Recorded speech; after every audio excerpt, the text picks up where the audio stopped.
नमस्कार, आप देख रहे हैं आज की खबर। मैं हूं आपके साथ रागिनी सिंह। रुक करेंगे खबरों की ओर, लेकिन उससे पहले हेडलाइंस पर एक नजर। पटना पहुंचे आदित्य ठाकरे, डिप्टी सीएम तेजस्वी और सीएम नीतीश कुमार से की मुलाकात। बीजेपी उम्मीदवार के लिए कुर्नी में प्रचार करेंगे चिराग पासवान, जेडीयू उम्मीदवार को हराने का किया दावा। वैशाली में पेट्रोल टैंकर में हुआ ब्लास्ट, 3 की हुई मौत, वेल्डिंग के दौरान हो गया था धमाका। 25 नवंबर को लालू जाएंगे सिंगापुर, किडनी ट्रांसप्लांट की डेट अभी नहीं हुई है तय। शिवसेना नेता आदित्य ठाकरे आज पटना पहुंचे। इस दौरान उन्होंने उप मुख्यमंत्री तेजस्वी यादव से उनके घर पर मुलाकात की। फिर तेजस्वी के साथ मुख्यमंत्री नीतीश कुमार से मिलने पहुंचे। ठाकरे से मुलाकात के बाद तेजस्वी ने कहा कि अभी लोकतंत्र और संविधान को बचाने की चुनौती हमारे सामने है और इसे बचाने के लिए हमसे जो बनेगा वो हम करेंगे।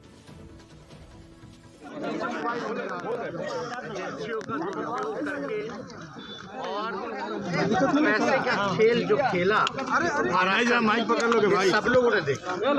और बिहार में जो सबक भाजपा को हम लोगों ने मिलकर के सिखाया, ये सब पूरा देश जानता है। लेकिन एक बात समझने की जरूरत है, हम लोगों का एकमात्र एजेंडा है कि देश में अमन शांति बनी रहे। हमारी सरकार और उसी के पहले भी काफी बार एक दूसरे से बातचीत होती रहती थी, मुलाकात नहीं हो पाई। लेकिन अभी अगर आप देखें तो उनका कार्य, नीतीश जी का कार्य काफी अच्छे चल रहा है। बिहार में तरक्की होते दिख रही है। हमने सोचा यही बातचीत जो चल रही है मुलाकात भी हो जाए, इसलिए आज तेजस्वी जी से मुलाकात करने आए हैं। नीतीश जी के साथ भी मुलाकात हुई। यही बात हुई कि अलग अलग विषयों पर चर्चा हुई। पर्यावरण,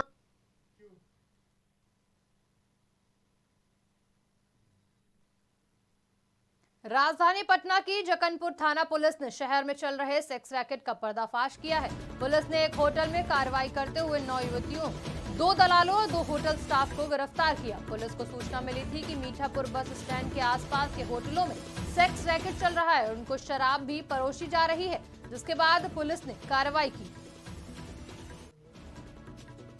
दरअसल हम लोगों के पास गुप्त सूचना थी कि पटना के पूर्वी सरिस्ताबाद एरिया में गर्दानी बाग थाने के अंडर में कुछ लड़कियों को रख के उनसे देह व्यापार का काम करवाया जा रहा था। सिर्फ देह व्यापार नहीं, अनैतिक रूप से इन लोगों को डांस में भेजा जाता था। कुछ लड़कियों को आप उनमें से इवेंट का काम भी कराते थे। तो बिहार के सीएम नीतीश कुमार के आदेश के बाद प्रदेश में लगातार जन सुनवाई कर लोगों की समस्याओं को सुना जा रहा है। बिहार सरकार के मंत्री श्रवण कुमार ने भी जन सुनवाई कर लोगों की समस्याओं को सुना। बिहार सरकार के लघु जल संसाधन मंत्री जयंत राज मीडिया से बातचीत के दौरान कहा कि बिहार में शराबबंदी फेल नहीं है।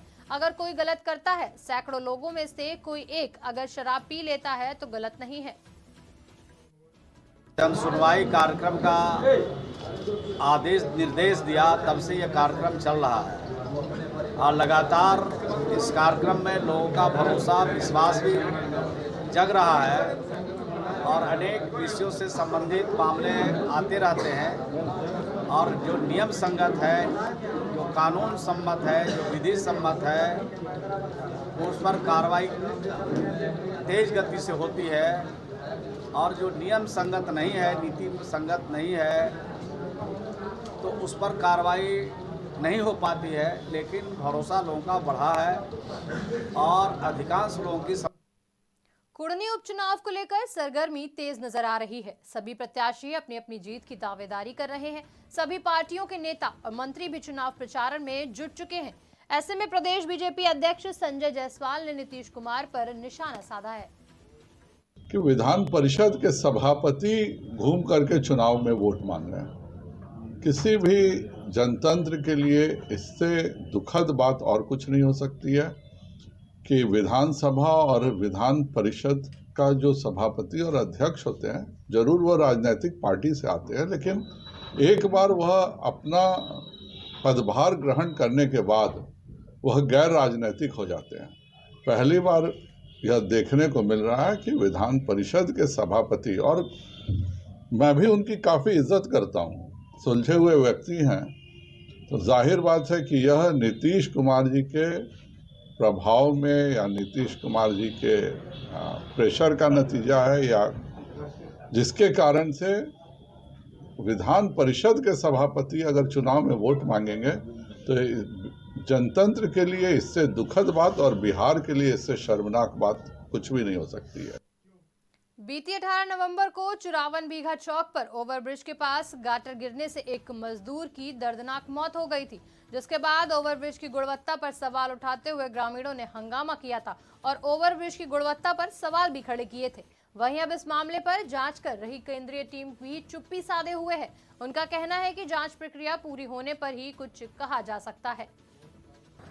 प्रथम दृष्टि से तो अभी हम लोग इन्वेस्टिगेट करेंगे तभी कुछ पता चल जाता है। कितने सदस्य टीम थी सर? टीम में 3 आदमी हैं दिल्ली से। सर क्या जांच के बाद दोषियों पर कार्रवाई की जाएगी? अब देखिए, ये तो अब जांच के बाद वो क्या निष्कर्ष निकलता है उसी के बाद ही बताया जा सकता है इसमें। सर ग्रामीणों ने गुणवत्ता पर सवाल भी उठाए थे सर, और वो सब इन्वेस्टिगेशन के बाद ही पता चल पाएगा। कोई भी चीज़ है बिना इन्वेस्टिगेशन का कैसे।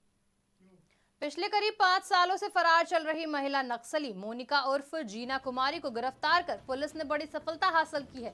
पुलिस ने महिला नक्सली को रामगढ़ थाना क्षेत्र के बलियाखेड़ा गांव से गिरफ्तार किया। पुलिस को गुप्त सूचना मिली थी कि नक्सली महिला मोनिका अपनी ससुराल बलियाखेड़ा आई हुई है, जिसके बाद पुलिस ने कार्रवाई करते हुए उसे गिरफ्तार कर लिया। एक मोनिका उर्फ जीना कुमारी महिला नक्सली थी, जिनका हम लोग तलाश कर रहे थे बहुत दिनों से और वो फरार चल रही थी। उनको आज जो है कि रामगढ़ थाना क्षेत्र बलियाखेड़ा ग्राम से गिरफ्तार किया गया है और उनको हम लोग यहाँ की हिरासत में भेज रहे हैं। सर ये किस तरह की नक्सली थी, महिला नक्सली? ये नक्सल गिरोह में शामिल थी। वो गोड्डा सुंदर पहाड़ी में भी एक केस 61-16 कांड संख्या है, वो उसमें भी वो जेल गई हुई थी और गोपी के अंदर थाना में भी वो अभियुक्त थी। बीजेपी जिला अध्यक्ष सोमनाथ सिंह के नेतृत्व में बुधवार को मुख्यमंत्री हेमंत सोरेन के खिलाफ जन आक्रोश रैली निकाली गई।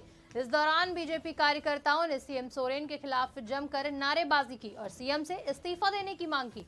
मीडिया से बातचीत के दौरान दुमका सांसद सुनील सोरेन ने मुख्यमंत्री को कटघरे में खड़ा किया। उन्होंने कहा कि मुख्यमंत्री हेमंत सोरेन भ्रष्टाचार से लिप्त हैं और प्रदेश में कानून व्यवस्था लचर है। झारखंड में जिस तरह से हेमंत सोरेन सरकार भ्रष्टाचार में डूबी हुई है और जिस तरह से इन लोग का रवैया है, यहाँ कानून नाम का कोई चीज़ है नहीं। लोग जो है तरामीम कर रहे हैं, लोग पलायन कर रहे हैं। अभी जो है सुखाड़ की स्थिति है और अभी तक कोई योजना धरातल पर नहीं हो रही है। ये तमाम मुद्दा जो है वो लेकर के भारतीय जनता पार्टी जो है आंदोलन कर रही है। उसी के संदर्भ में आज जो है हम लोग जिला मुख्यालय में धरना दिया है। बहुत लोगों को राशन नहीं मिल रहा है, पेंशन नहीं मिल रहा है और जो केंद्र प्रायोजित योजना है उसको शिथिल करने का काम कर रहा है। इसलिए इस भ्रष्ट सरकार हटे, इसको जो है प्रदेश के अंदर जो अराजकता व्याप्त है, लगातार भ्रष्टाचार के नए कारनामे से जो समृद्ध झारखंड आगे बढ़ रहा था, आज वो बदनाम झारखंड के रूप में फिर एक बार मधु कोड़ा पार्ट 2 के रूप में स्थापित हो रहा है। प्रदेश के अंदर जिस प्रकार से इस प्रदेश को इस्लामीकरण बनाने की दिशा में नए नए षड्यंत्र सत्ता के संरक्षण में चल रहे हैं, इसको लेकर के भारतीय जनता पार्टी अपने आक्रोश की व्यक्ति जनता को साथ लेकर के और प्रखंड कार्यालय से लेकर के जिला समाहरणालय तक अपनी जनता की भावनाओं की अभिव्यक्ति जन आक्रोश के माध्यम से करने के लिए आज। फिलहाल इस बुलेटिन में इतना ही। देश दुनिया की तमाम खबरों के लिए देखते रहिए आज की खबर।